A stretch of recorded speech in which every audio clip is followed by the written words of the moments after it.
It all started in 1992. Having celebrated the unforgettable New Year holidays, John, a 20-year-old student, was enjoying life to the fullest. That was until that strange and scary day, January 27th. It was Monday, an ordinary day. Some were preparing for exams, some were just having fun. But his day began with a nightmare that haunts him to this day. John had trouble waking up, as if someone had forcibly pinned him to the bed, preventing him from getting up.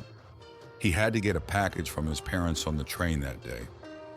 The train station at 7 in the morning was completely deserted. It was as if everything was frozen in time, not a single living soul. He stood on the platform, staring into the dark distance, deep in thought, when suddenly a sharp voice came from the speakers, announcing the arrival of his train. John flinched, turned around quickly, and felt a jolt and a soft sound. To his horror, he saw an elderly woman wearing a maroon scarf fall off the platform onto the tracks. The train was approaching, emitting a horn. He desperately tried to pick her up, panicking, but it was too late. The woman, as if not noticing his hands, lifted her face and gave him a smug smile. A smile and look he would never forget. The station attendant pulled him away just in time as the train rushed past, and his maroon scarf flashed for a moment beneath the moving metal. John shrieked and remembered nothing else. He woke up in the station's medical office.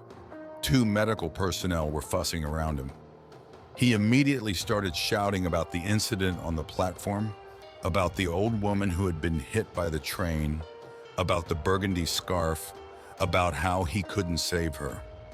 But everyone looked at him as if he were a fool. He was told there had been no accident.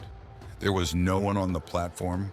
When he leaned out in front of the approaching train, the workers noticed and pulled him back.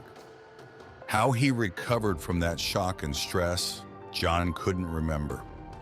The image of the old woman, her scarf, in the train haunted him in his dreams.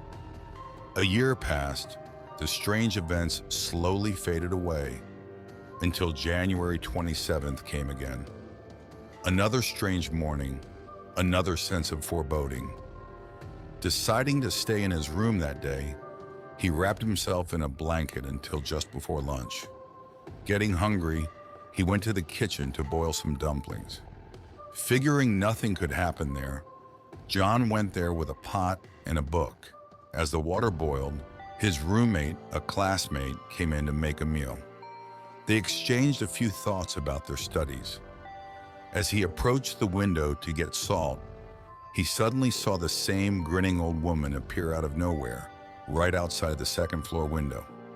In the blink of an eye, the jar of salt flew up and scattered across his classmate's face. She rolled over onto her back, knocked the boiling pot over, and they both screamed. Doctors, psychiatrists, therapists, pills and nightmares. By summer, he had recovered a bit, but he realized with horror that that 27th day was his fateful day. And he was right. In the years that followed, he had accidents on the 27th. He was hit by a car, he fell out of a second-story window, but still, being in a cast was no fun. His girlfriend died of suicide after being betrayed by her boyfriend. In 1997, he got married in the fall, but in 1998, his baby was stillborn on January 27th. The pregnancy had proceeded normally, though. Some years were milder, a badly cut finger, a nasty frying pan burn. At least no one died. The next pregnancy, they carefully planned to avoid that date. But when the baby was born and it was January 27th, he just went to his parents' house and locked himself in his room all day. That same year, his in-laws were tragically killed in a car accident, again on January 27th. In 2003, his spouse drowned in a swimming pool, a woman who had been a normal swimmer all her life. Every year, he sends his child to his grandparents around this time, happy that the day will end with a sprain, cut, or fall, but no fatalities. John doesn't know why this happens to him, who the old woman was, why it's always January 27th and not some other date. He never wished harm to anyone. He was loved by his fellow students. He was the ringleader at the party, a regular, fun guy. Why was this fateful date firmly embedded in his life? No one could give him an answer. Neither the church, where he was advised to pray hard and spend the whole day there, nor sorcerers, nor psychics. Once he spent January 27th in church, and even there half of the altar burned down from a fallen candle. Another time he went to a healer, who then suffered a stroke. It felt like no one could help him. He has scoured the internet, but found only horror stories and talk of black magic. Nothing useful.